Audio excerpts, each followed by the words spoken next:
Coming to you guys from the Toyota studio here at Radio Row in New Orleans. I'm Robert Mays. Joining me, Rome Odunze, DJ Moore, Bears wide receivers. Gentlemen, really appreciate you coming. Yeah, thanks for having us. Thanks for having us. First thing I wanted to ask you guys, both of you went to Ben Johnson's opening press conference, and I thought that was notable. You guys don't have to be there. It's the offseason. You can be wherever you want to be. Why did you feel compelled to go? Oh man, for me, that's our head coach. So at the end of the day, we're gonna have to have a relationship, and it's gonna be a chemistry and a connection that both the players and the coaching staff need to have. So being there to support him in his beginning presser, it's a big promotion and adventure for him too in his career. So just being there to support him and I think was important. I think it points to a certain excitement about what he could potentially bring. And I've seen it from you especially. I think you feel a little jolt for the fact that he is here now. When you heard about the news and when you kind of understood, all right, this is what's going to happen, what was your reaction? Got some creative coming in. Just going to be a lot of hard work, a lot of fun, some wins, and we're good to go out there and just play football freely like we once did as a kid. Is there anything specific about what Detroit was doing on offense that you got to watch even from afar that you're particularly excited about implementing into what you guys can do next year? They really just made everything look the same. Trick plays look the same as run plays look the same as pass plays. So they just married everything together. So it made it tougher on the defenses. Have you guys had any conversations with him so far? Or is it just mostly pleasantries saying hi at this point? Yeah, mostly just pleasantries. We got to meet him at the presser, in the facility that day and chop it up a little bit, but haven't got really into depth other than that.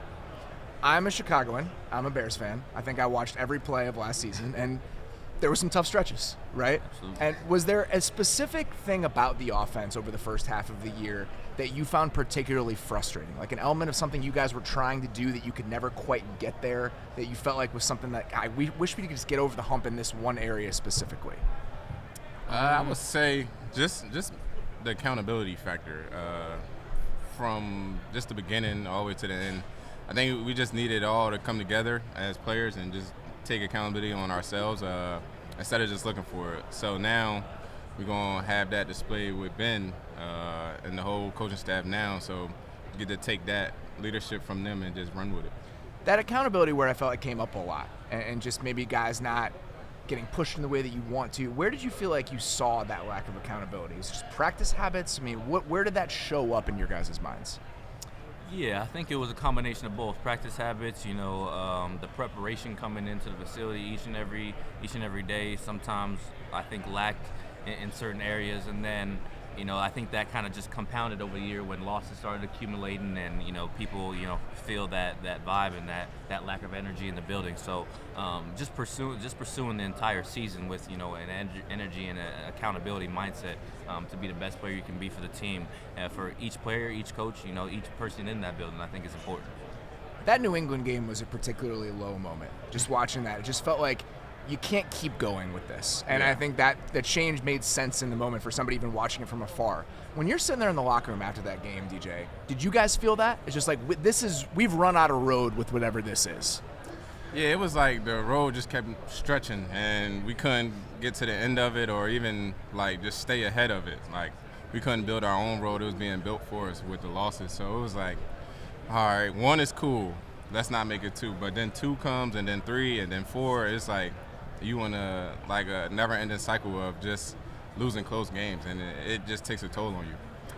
I found it really interesting when Thomas took over. Your usage seemed to shift a little bit. More scheme touches, more screens. I'm curious, how do you want to be deployed within an offense? Do you like doing that sort of stuff, or do you feel like you'd like to just stick to more traditional receiver-type things? I've done both. The screens, the designated touches close to the line. I did the regular receiver routes and all that. So I'm really just here to just help the team win, do both, do one exceptionally well, as someone would say that we know, and or just do the other exceptionally well. I'm here to just mix and mingle whatever we need. You guys came into the season with 3 really good receivers, right? And 2 Pro Bowl guys that got drafted in the top 10. And I think from the outside, it's just like, oh, that's great. Like more weapons equals good. But I think there's stuff to sort through when you have that many guys who deserve touches. What was that process like when you're trying to figure out, all right, who gets who gets the targets, who gets the work, who gets put on a certain route? Like, what sort of complications came along with that maybe somebody from the outside wouldn't understand? I think it's all about finding everybody's strengths and weaknesses within the offense, and I think we were able to find and identify that at a pretty solid level. I feel like in the wide receiver room, but sometimes those things just didn't carry over within the offense and the scheme and things that we thought we were good at doing. But I think we're all kind of Swiss Army knives of receivers being able to do kind of anything. That's part of the challenge. So, is yeah, that like exactly. if you can get a ball in a jet sweep and you can do things with it. You can do the exact same thing. So I think trying to sort that out, it's a process. Yeah. And I feel like it's probably a more complicated process than people from the outside might appreciate. Yeah, no, it definitely is. Everybody has their unique traits and abilities. So being able to tackle that, I think, was a challenge for us. But it's a bunch of selfless guys in there. So I think we all wanted to see each other succeed, but just got to be able to do it in the right way. Caleb, going from year 1 to year 2, DJ, what do you want to see from him heading into next season? Whether it's on the field, off the field, where's the progress in your mind need to come? Just the details. Just the little details, the nuances throughout the offense, being able to know that you can change something at the line when you can. And he did that going through the later half of the year, and I think he got comfortable with it. And that's what got us to the win over Green Bay at the end of the year. So just to see him keep evolving that way. If you guys could steal one trait from another receiver in the league, what would it be?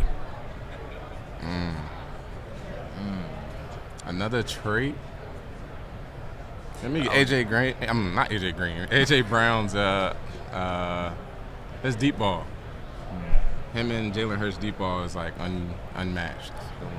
What's yours? I'm just going to take Tyreek speed. I mean, Michael Pittman said the same thing yesterday. Yeah, It feels why like that's not? the thing from afar. It's just Why? like, if I could have that, why not? bro, why wouldn't you want Tyreek speed? No, What? I'm cool. I'm definitely. You think you're good? Yeah, This I think this is a man that has been blessed with enough speed. He's got enough, right? I That, guess, that's yeah. that's a moment of privilege right yeah, there. no, 100%. He just doesn't realize. I'm it. not So- Tyreek fast, but I mean, I get the job done. Last thing I'll ask you guys: is there a defense? I mean, this you obviously only 1 year. Is there somebody you went against this year that was just frustrated? Like by the end of the game, it's just like I just don't enjoy playing against this guy.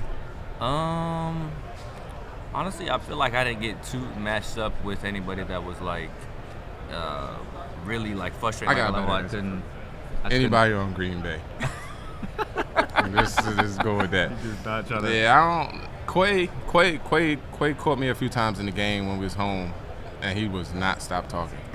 He wasn't talking to you. Number 7. Nah. Oh yeah. Jair probably talks a lot too, Yes. right? Yeah, they all do. Yeah.